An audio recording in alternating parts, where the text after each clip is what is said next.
माझ्यावर माझे आई वडील आणि कुटुंबाचे जे संस्कार झाले त्याच्यामध्ये कैलासवासी यशवंतराव चव्हाणांचा खूप मोठा वाटा योगदान आहे. आणि माझ्या राजकारणात आणि समाजकारणात एक आदर्श गुरु म्हणून ज्यांच्याकडे आम्ही सगळेच बघतो असे कैलासवासी यशवंतराव चव्हाणांना वंदन करण्यासाठी नतमस्तक होण्यासाठी वर्षातून मीही अनेक वेळा कराडला येत असते.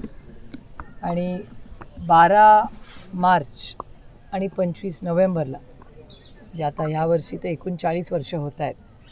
मला अजूनही तो दिवस आठवत आहे. पाटील साहेबांना तर क्लिअरलीच आठवत असेल की माझ्या आयुष्यात मी माझ्या वडिलांना म्हणजे अतिशय हताश दुःखी किंवा कोसळताना इमोशनली कधी पाहिलं असेल तर तो हा दिवस. मला अजूनही तो दिवस माझ्या आयुष्यात, कारण का तेव्हा एवढं काय आम्हाला समजत नव्हतं, वयाने लहान होतं, पण आपल्या वडील किंवा आपल्या घरात काहीतरी खूप वाईट झालेलं आहे आणि त्याच्यामुळे आपलं कुटुंब आपले वडील हे खूप डिस्टर्ब झालेले आहेत, खूप वाईट घटना झालेली आहे.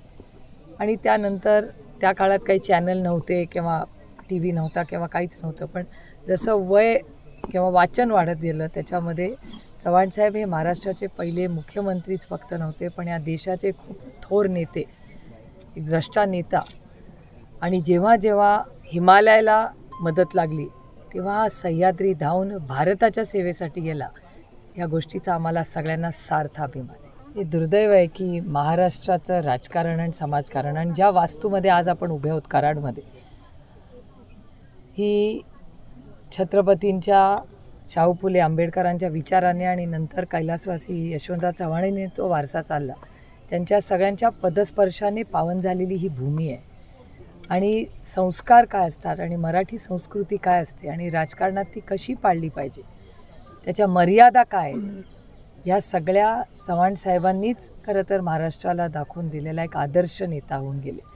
त्याच्यामुळे त्यांच्या आदर्शाने आपण जर चालत राहिलो तर ह्या गोष्टी अर्थातच आपल्याला अस्वस्थ करणाऱ्या आहेत.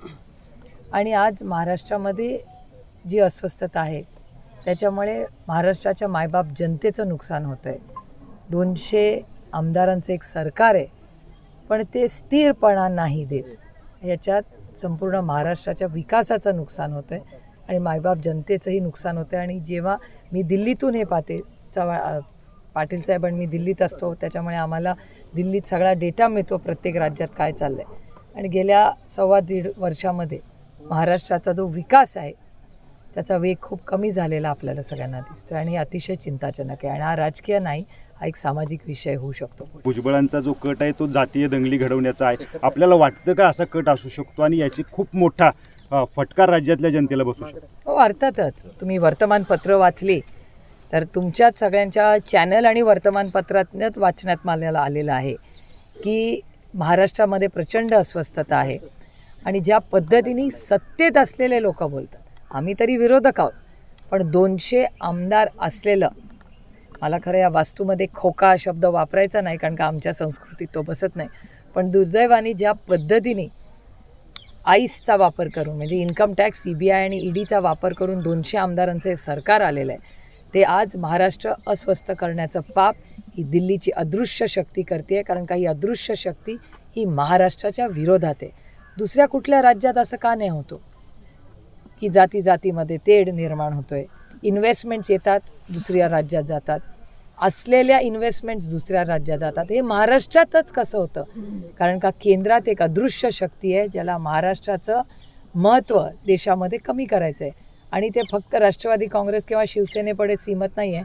भारतीय जनता पक्षाच्या मराठी नेत्यांवरही ते घात करत आहेत. त्याच्यामुळे मराठी माणसाच्या विरोधात केंद्र सरकार आणि अदृश्य शक्ती एक मोठं षडयंत्र महाराष्ट्राच्या विरोधात करते. वर्तमानपत्रात सगळं वाचलं तर शक्यता नाकारता येत नाही. आणि तुम्ही बघाल, महागाई, बेरोजगारी आणि दुष्काळ याच्यावर महाराष्ट्र आणि केंद्र सरकार बोलतच नाही. तुम्ही आज महाराष्ट्राचा आढावा घेतला तर महागाई याचा डेटा तुमच्या समोरच आहे. राजस्थानमध्ये इलेक्शन झालं, तिथे राजस्थानमध्ये 450 रुपये सिलेंडर आणि महाराष्ट्रात इलेक्शन नाही म्हणून 1100 रुपये सिलेंडर. हा कुठला न्याय झाला? आणि त्याचबरोबर दुधाचा बघा, दुधाचा व्यवसाय आपल्या संपूर्ण भागात मोठा आहे. शेतकऱ्याचे 7 रुपये कमी केलेले आहेत. पण मग पुण्या मुंबई किंवा शहरामध्ये 7 रुपये कमी झालेत का? नाही. मग शेतकऱ्याला पैसे तुम्ही देत नाही. महागाई शहरात किंवा गिरायकाची कमी होत नाही आहे. बेरोजगारी वाढते हा सरकारचा डेटा सांगतोय. दुष्काळाची परिस्थिती झळ आपल्याला सगळ्यांनाच बसते. अनेक शहरांमध्ये पाणी नाही आहे रोज. आता हे सगळे जे मूलभूत विचार आहे, जे सगळं हे ट्रिपल इंजिनचं जे सरकार आहे ते सत्तेत आलं विकासासाठी, तो विकास सोडून आज राज्यात सगळंच दिसतंय. हे दुर्दैव आहे महाराष्ट्राचं. Data speaks for itself. तुम्ही हा प्रश्न विचारताय मला, याचाच अर्थ तो होता ना.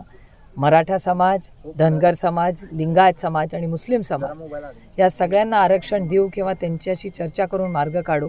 गेले 10 वर्ष भारतीय जनता पक्ष, ज्यांना मी भ्रष्ट जुमला पार्टी म्हणते, ते भारतीय जनता पक्ष होते जेव्हा अटलजी त्या पक्षाचे नेतृत्व करत होते, सुषमाजी होत्या तेव्हा राजनाथ सिंगजी पक्ष बघायचे, गडकरी साहेब पक्ष बघायचे, स्वर्गीय आमच्या सगळ्यांचेच प्रिय अरुण जेटली साहेब हा पक्ष बघायचे. त्यावेळेस तो भारतीय जनता पक्ष होता.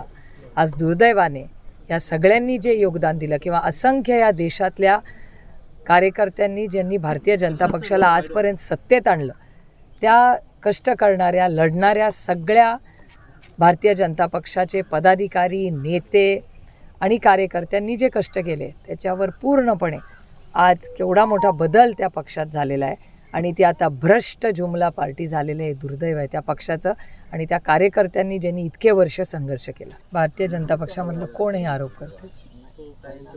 भारतीय जनता पक्षाचे नेते मंडळी म्हणजे कोण? नेते मंडळी हा आरोप कोण? थेटपणे नाव बोलत सांगा. नाहीत, पण नाही, मग खाजगीत असं- हा विषय ते करतात. अरे खाजगीतल्या गोष्टींवर कसं बोलणार? खाजगीत बरंच लोक काय बोलतात. थोडंसं महाराष्ट्राचं राजकारण, समाजकारण गांभीर्याने गॉसिपवरती जाऊन आपण सगळ्यांनीच, म्हणजे आमच्यासारख्या लोकप्रतिनिधी तर जास्ती जबाबदारीने बोललं पाहिजे. आणि मला विचाराल तर आरक्षणाचा मुद्दा हा अतिशय संवेदनशीलपणे महाराष्ट्राच्या सरकारने त्याच्यासाठी सेशन बोलवलं पाहिजे, त्याच्यावर चर्चा केली पाहिजे. मराठा समाज, धनगर समाज, लिंगायत समाज आणि मुस्लिम समाज या सगळ्यांच्या मागण्यांबद्दल अतिशय संवेदनशीलपणे चर्चा झाली पाहिजे. त्या चर्चेला पूर्ण ताकदीने आम्ही तयारी आहोत आणि आमचा पाठिंबा आहे. टार्गेट वगैरेचा विषय नसतो किंवा ह्या भावना असतात लोकांच्या. कोणी काय टार्गेट करून गोष्टी करत नाही. लोकांच्या भावना असतात आणि जे सत्य असेल ते लोक एका लोकशाहीमध्ये बोलत असतात. एखाद्या नेत्याला जर काही बोलायची इच्छा झाली म्हणून तो काय आपला विरोधक आहे म्हणून तो फक्त आपल्याला टार्गेट करतो असं नाही.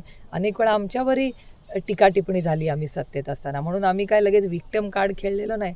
ठीक आहे, काळ असतो आणि आपण त्याचं म्हणजे एका संवेदनशीलपणे आपण त्याची उत्तरं द्यायची असतात. मला असं वाटतं आज काही जागा नाही याबद्दल बोलायची, पण महाराष्ट्रामध्ये प्रचंड अस्वस्थता आहे आणि मला वाटतं महाराष्ट्राच्या समोर सगळ्यात मोठं आव्हान म्हणजे दुष्काळ, पिण्याचं पाणी. आज शहरामध्ये गेलं तरी पाण्याची अडचण होताना दिसते, ग्रामीण भागात गेलं तर शेतीच्या पाण्याची अडचण दिसते. त्यामुळे मला विचाराल तर महाराष्ट्राच्या समोरचं सगळ्यात मोठं आव्हान यावर्षी दुष्काळ आणि पाण्याचं नियोजन असणार आहे. गुन्हे दाखल झाले होते, त्यापैकी काही जणांच्या घरी काडतुस आणि बंदूक सापडल्याच्या घटना घडल्या आहेत. कसं बघता एकूणच ह्या प्रकाराकडे?